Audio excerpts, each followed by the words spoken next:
Nah,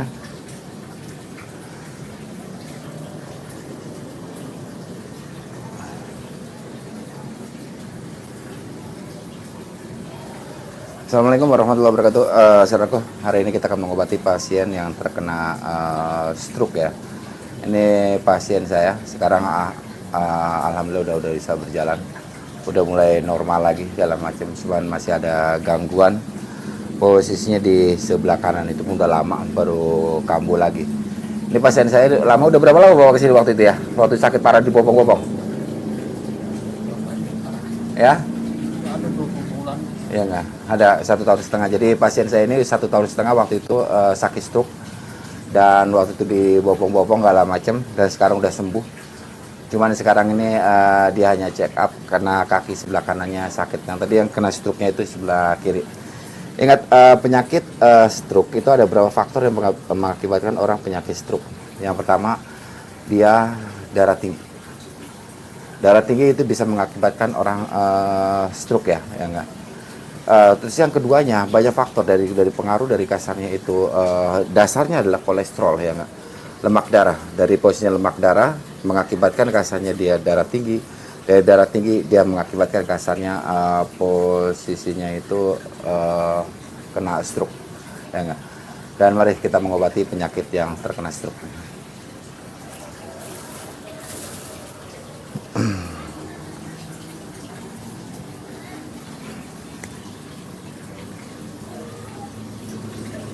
Di rumah dilatih deh kalau macam. Memang yang paling sakitnya sini, dengar ini. Obe mau diakupuntur ya. Nah.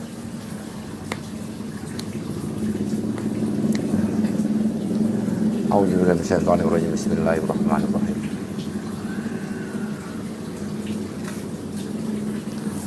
Subhanallah walhamdulillah wala ilaha illallah. La haula. Pantangan jadi makan apa? Makan apa? Hah? Jengkol. Kan kemarin udah berapa kali suruh jangan makan jengkol sama saya. Waktu itu kamu makan jengkol. Sekarang makan jengkol lagi. Ya. Udah sembuh. Makan jengkol kambuh. Jengkol kayak kolesterol ya? Naik dia tuh kan. Kalau petai Pak, sama? Pete yang paling bahaya sebenarnya, pete segala macam. Kalau jengkol sama pete itu kan pengaruh dia punya darah tingginya dia naik. Ini masalahnya sebetulnya. Betul. Kalau petai nggak apa-apa kalau petai. Pete lebih parah. Dengan jengkol daripada pete. Oh. Itu saudara kembar itu. Tapi kadarnya tinggian petai mana? Tinggal pete ya enggak. Jadi kalau seandainya ente makan pete itu cepet kambuhnya itu dibanding jengkol. Kemarin udah bagus, jadi makan jengkol berapa hari setelah itu kerasa? Berapa jam habis makan jengkol? Kemarin makan kadang kerasa. Oh, jadi 1 harian. Tapi enak juga, Be? Enak. Mantap, lanjutkan kalah.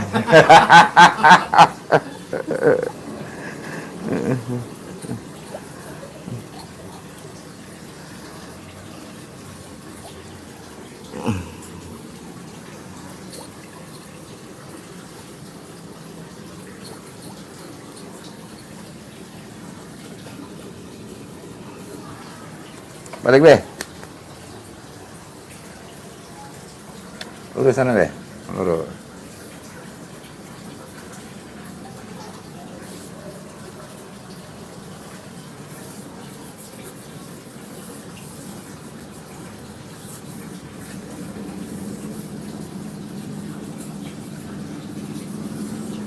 Balik, Be.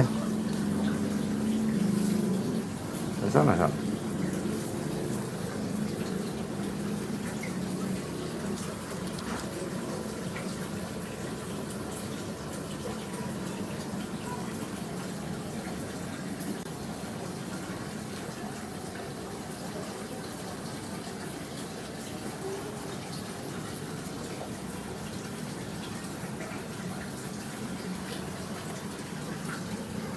Balik, Be. Bebenya mundur.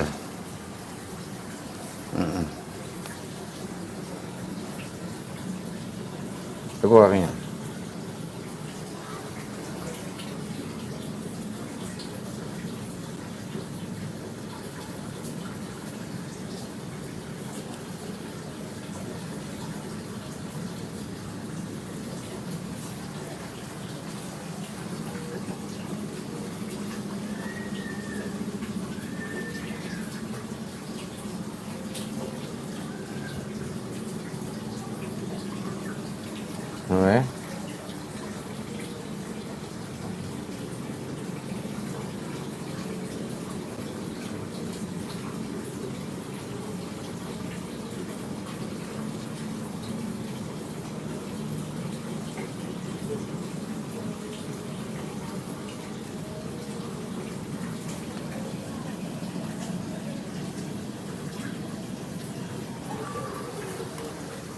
Oke, mau aku bentar Be ya.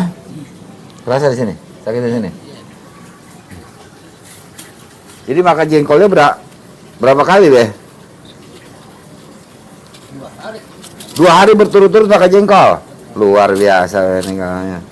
Udah tahu suruh jangan makan jengkol dia katanya. Dulu kan pernah makan jengkol kambuh itu. Iya. Kirain udah baik. Tapi sakit lagi.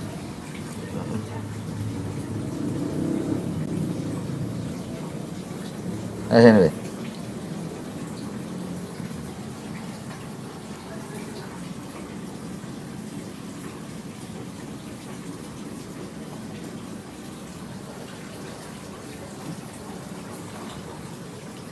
Rasa Be. Rasa.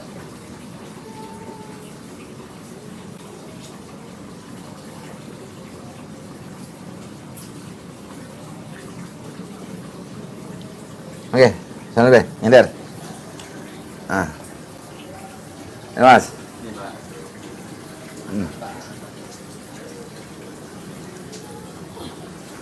Perkembangannya gimana? Ya masih berasa cuman pelan itian Pak, makin melemah. Membaik terus ya? Makin baik. Cuman yang sakit ini leher belakang sering Iya. sering sakit sekarang malah. Sering sakit. Iya. Ya kayak pengen kayak nggak bisa nengok. Ah. Kayak itu Nyender, nyender.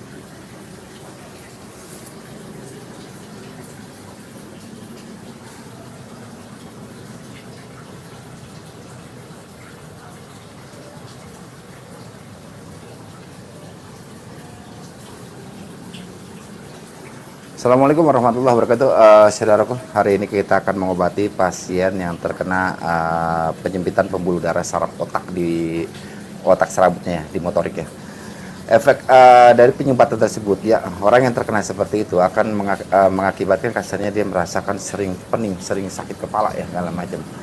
Dan kalau seandainya itu didiamin, yang normal seperti ini, ya enggak, dia akan terjadi penyempitan.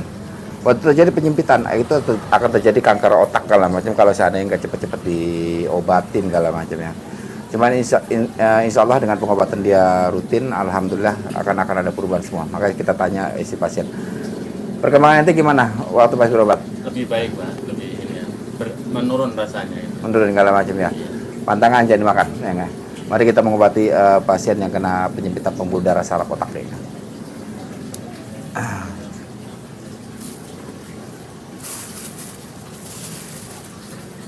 Auzubillahi minasyaitonir rajim. Bismillahirrahmanirrahim.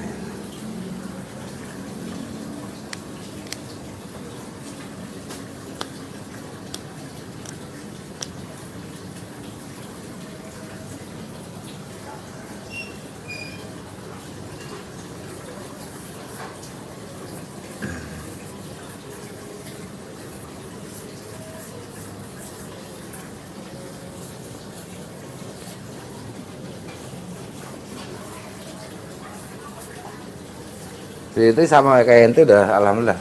Tinggal 5% lagi. Yang mana tuh yang Yang perempuan. Mbak itu? Iya. Oh. Udah bagus dia segala macam penyembuhannya. Karena beda sama ente, beda 2 minggu lah. Dia duluan baru ente. Cuman parah ente dibandingin dia segala. Dia sering konsumsi mie orang. Sering konsumsi makan mie, yang makan yang berbau instan. Saya soalnya jarang kalau mie Pak. Terus dia makan, ente minuman, kasih banyak minuman yang berbau instan nggak, saya tanya? Enggak. Enggak. Enggak. Banyak faktor, dari pertama dari pola makan, enggak, itu yang bisa mengakibatkan. Yang kedua, tidur ente sering nidiin tangan nggak kak? Mungkin kalau itu mungkin ya, Enggak. namanya orang tidur nggak tahu ya. Tuh, yang ketiganya pernah kebentur. Iya bisa jadi. Banyak faktor sebetulnya penyempitan itu. Soalnya jatuh itu udah berapa kali? Itu udah berapa kali? Itu dari motor, dari pohon. Wah, udah kayak megaloman yang digalau aja. Ditabrak sepeda udah berapa kali? Ditabrak sepeda. Enggak, yang parahnya yang kebentur kepala. Ya mungkin nggak tahu ya kalau udah lama sih Pak ituannya. Ini dulu juga ngelupas ini di sini, ngelupas jatuh dari motor. Udah berapa kali jatuh? Oke, balikin deh.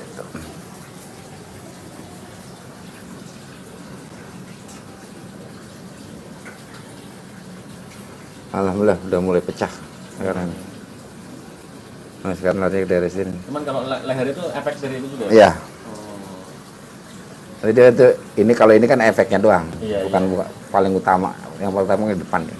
Iya, iya. Takutnya pindah ke situ, Mas. Iya. Nyumbatnya takutnya pindah ke situ. Balik.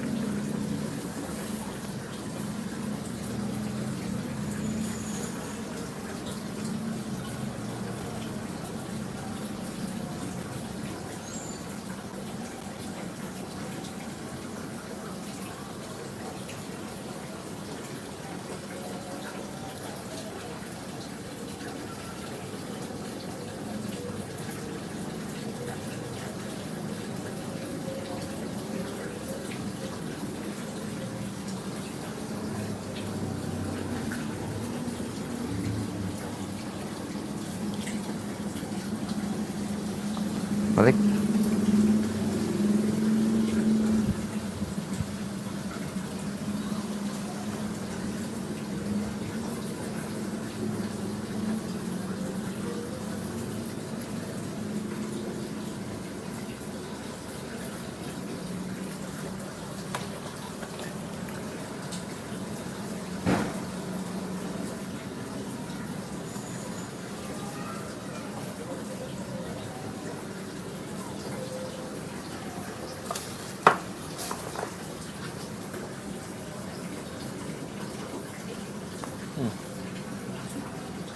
Rasa.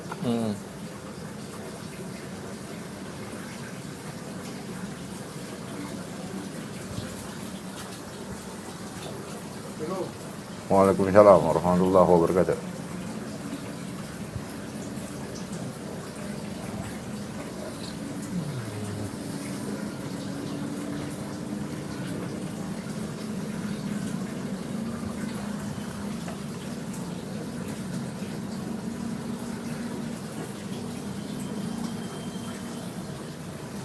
Nah, ini tekan tangan saya. Belakang, ke depan. Ke depan. 1, 2, 3.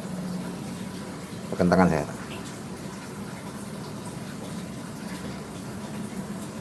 Lepas. Samping. Lepas. Samping lagi.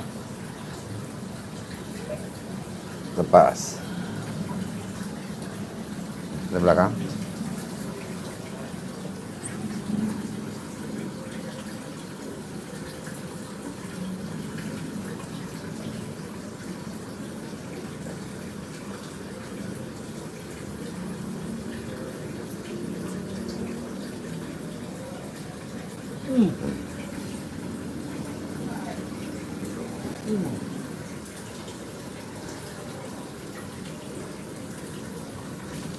Bunyi enggak? Enggak. Bunyi, Pak. Sebelah kiri, sebelah kanan. Kanan kiri, Pak. Ini.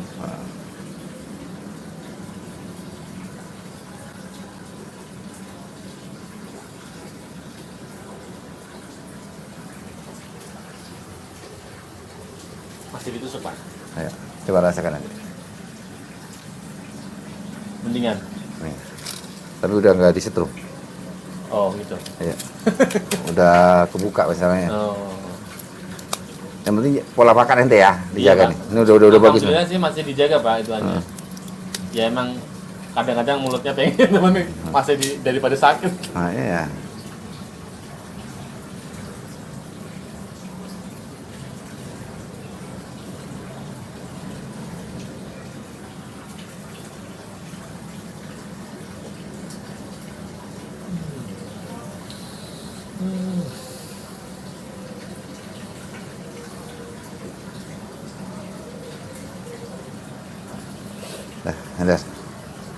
Dah, Ender sini, belum selesai ente. Oh, iya, iya.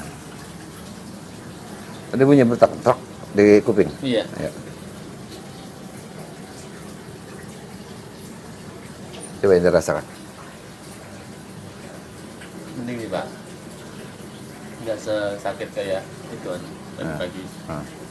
Terus saraf itu udah alhamdulillah udah pecah, udah mulai kebuka segala macam. Mulai ngalir itu aja. Udah mulai peredarannya. Waktu pas mengalir minimal kan yang ini tadi kan begini. Iya. Yang normal begini kan kalau dia ini banyak plak ya. Iya, iya. Jadi kan modelnya kan jadi begini kan, Heeh. ya enggak. Waktu pas dia kebuka, plaknya kebuka seperti ini, ya enggak. Itu mengalir semua darah-darah patinya. Mau bentur mana aja. Oh. Kadang-kadang leher, kadang-kadang mata, kadang-kadang kuping, budeg segala macam. Tapi itu hanya sebentar. Tapi plaknya itu nggak nyumbat di tempat lain nggak? Nah, enggak, dia udah pecah kecil-kecil segala macam. Oh. Nanti itu kan normal sendiri deh, normal. Saya ini maksudnya pindah kemana? Tapi Enggak, dia akan normal sendiri deh. Kalau udah plaknya udah pecah, dia akan itu kan normal kembali deh semuanya. Dia akan mencair lagi segala macam ya enggak. Yang penting dari pola makan aja. Tapi kalau nanti makan santan, kambuh ini kerasa langsung plaknya langsung jadi bunteran, ya enggak. Saudaraku,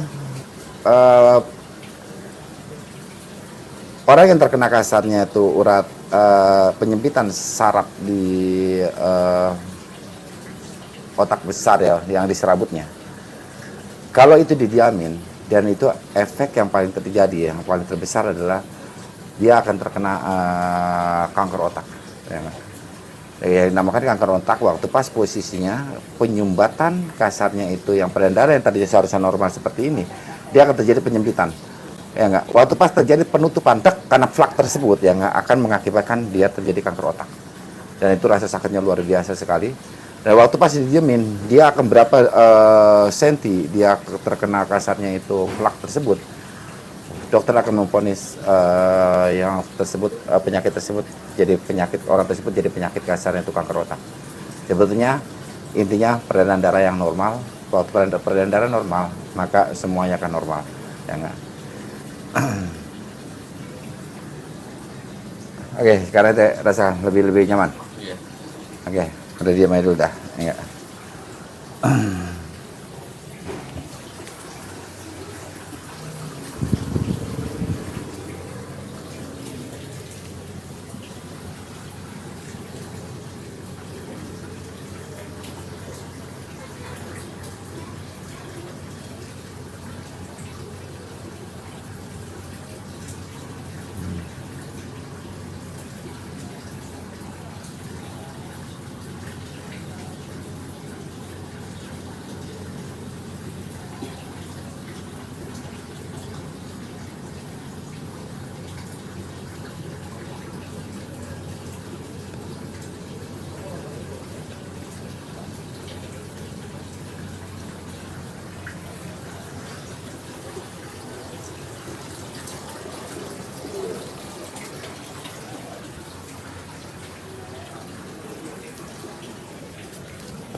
Dari situ juga bisa berpengaruh ke tensi ya Pak, tensi darahnya. Paruh.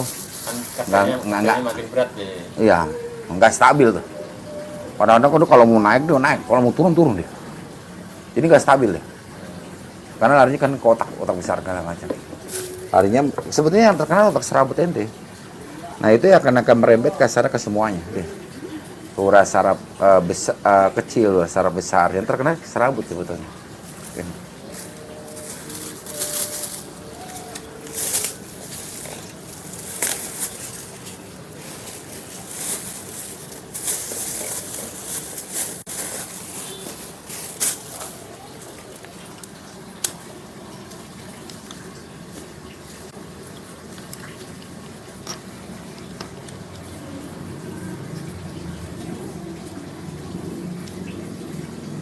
Oke, semuanya tarik nafas. Keluarin. Gerakin tangan ke depan semuanya. Naik ke atas. Samping. Lurus. Turun ke bawah.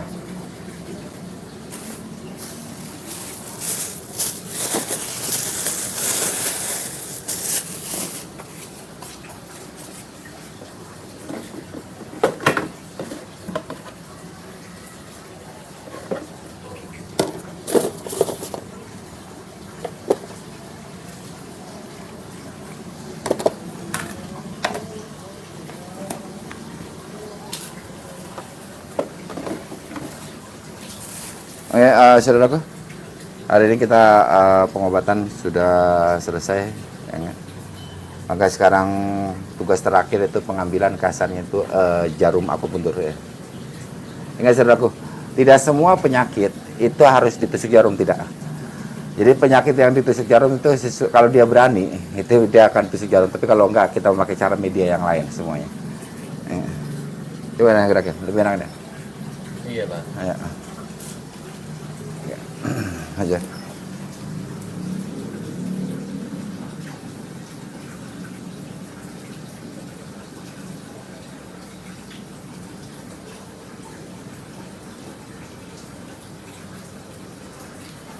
Nyender nanti, nyender.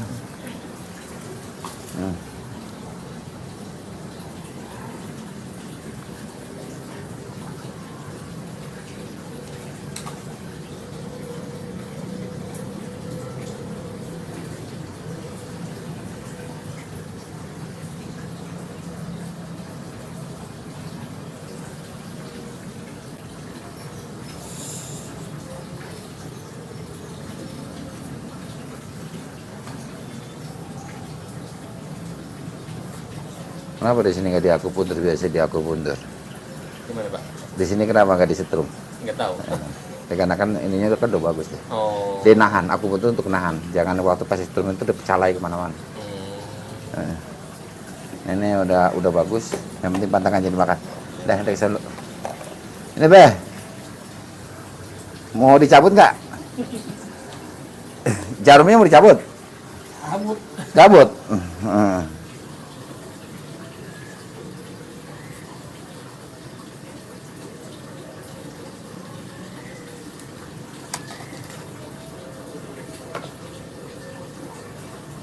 Kenapa jarumnya berbeda? Kalau ente yang kecil, bapak ini yang besar. Kalau bapak kan udah saraf kecil ya. Kalau ente kan udah saraf serabut. Serabut lebih kecil lagi. Lebih kecil lagi. Ya enggak? Tapi ya kalau udah saraf besar ada lagi yang lebih gede lagi. Ya enggak?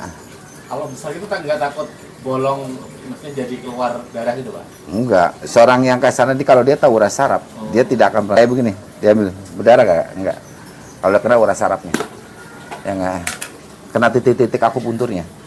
Tapi kalau nggak tahu titik akupuntur ke jarum aja berdarah dia segala macam kan. Iya.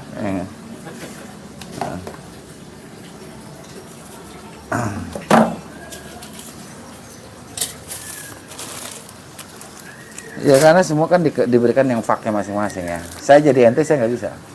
Ente jadi saya nggak bisa. Ada kelebihan. Udah, ya masing-masing dikasih kelebihan segala macam. Bagiannya masing-masing. Saya suruh buat mall nggak bisa saya karena bukan pak saya. Ente suruh ngobatin orang nggak bisa. Nah itu sifat manusia ya nggak. Karena diciptakan untuk bersosialisasi dia saling membutuhkan. Jadi katanya kan kalau kebanyakan orang Indonesia itu apa aja dilakuin tapi nggak ahli gitu, Pak. Iya. Iya. Ada yang bisa nukang, ada yang bisa ini, apa aja dilakuin tapi nggak ahli. Kalau orang luar kan ngejalanin satu bidang. Ada satu aja dia. Ahli dia. Yang penting intinya bisa, ya nggak? Karena kan taraf hidup ekonominya kan berbeda. Iya. Faktornya kan di situ. Minimal walaupun dia nggak ahli tapi dia bisa, seharusnya dia kasar metamor dia bisa kerja sendiri, ya nggak? Walaupun berantakan, tapi masih bisa lah, ya nggak? Power kepepet itu.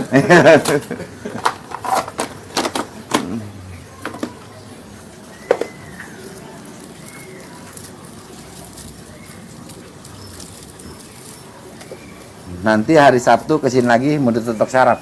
Jangan makan jengkol lah, Beh. Doyan banget sama jengkol. Ampun, udah sembuh, udah sehat, kambuh lagi.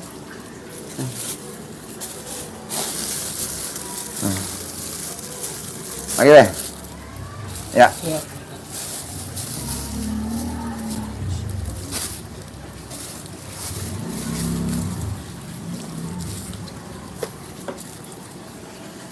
Apa ini kayaknya? Tunggu berapa menit? Oh.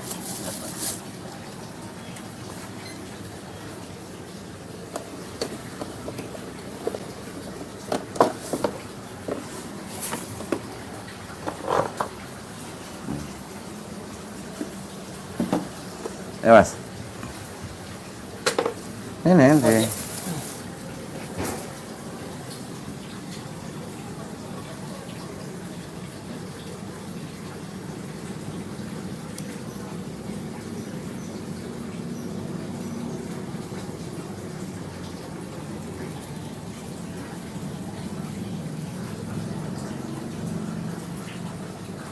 Oke, oke. Pokoknya. Mau nanya Pak, kalau Ya. sekarang kok saya gampang masuk angin itu karena apa ya Pak? Ya. Efek apa itu? Banyak faktor ya nggak bisa kasarnya itu orang yang masuk angin terkadang kasarnya dia fisiknya dia lemah Oh. menurun ya nggak bisa ada beberapa kemungkinan bisa ente kurang gerak yaitu kurang keringat keluar itu banyak faktor Kurang keringat. kurang keringat keluarin keringat segala macam justru orang yang keluar jarang kasarnya itu ngegerakin badannya segala macam dan tidak kasih itu sama sekali dia sakit ya, ya nggak? Saya olahraga, saya kasarnya itu saya bela diri segala macam laku bergerak. Badan saya ya fit aja segala macam. Sama kalau asam lambung Pak, itu apa? Apanya? Karena Kenapa ya? makanannya apa? Asam lambung itu dari pola makan. Biasanya itu pertama sering makan yang kasarnya itu yang pedas atau asam-asam ya atau yang pedas. Terus yang kedua posisinya sering mengkonsumsi yang kasarnya itu kayak berbau instan segala macam. Contohnya kasar minuman yang berbau instan itu bisa pengaruh banget ya enggak. Itu banyak faktor sebetulnya. Tapi yang paling utama yang sering kejadian itu yaitu asam sama pedesnya. Sekarang kan pedes ini sekarang itu udah pakai level kan. Iya. Dulu yang saya tahu ya pedes saja. Waktu saya masih kecil ya masih muda segala macam. Tapi sekarang kan pedes itu ada level 1 sampai level 30. Ya enggak, modelnya terserah itu yang pilih yang mana segala macam. Ya Saya sih udah menghindari makanan-makanan kayak gitu sama yang pedes ya, udah menghindari. Cuman kadang-kadang kalau habis makan rasanya perutnya begah, nggak enak. Ya makanya nanti posisi setelah besok tolong ingetin saya untuk sekalian diobati. Oh gitu. Ya. Oke. Siap Pak. Ya dah, Makasih ya Pak. Ya, makanya.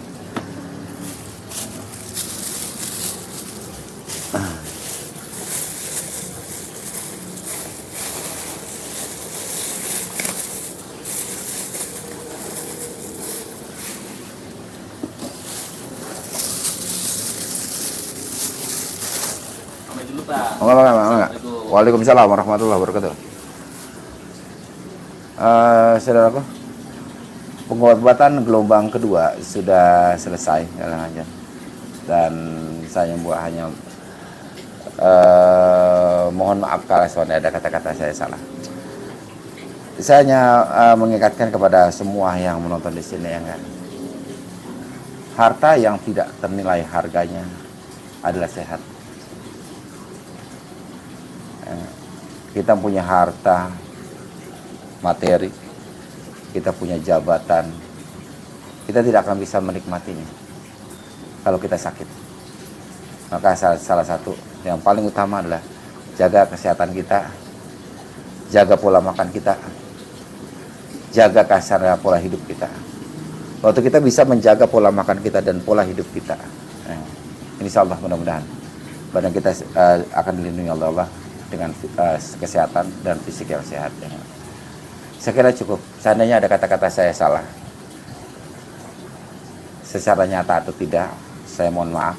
Tolong dibukakan pintu maaf sebesar-besarnya. Saya kira cukup. Saya tutup. Wassalamualaikum warahmatullahi wabarakatuh.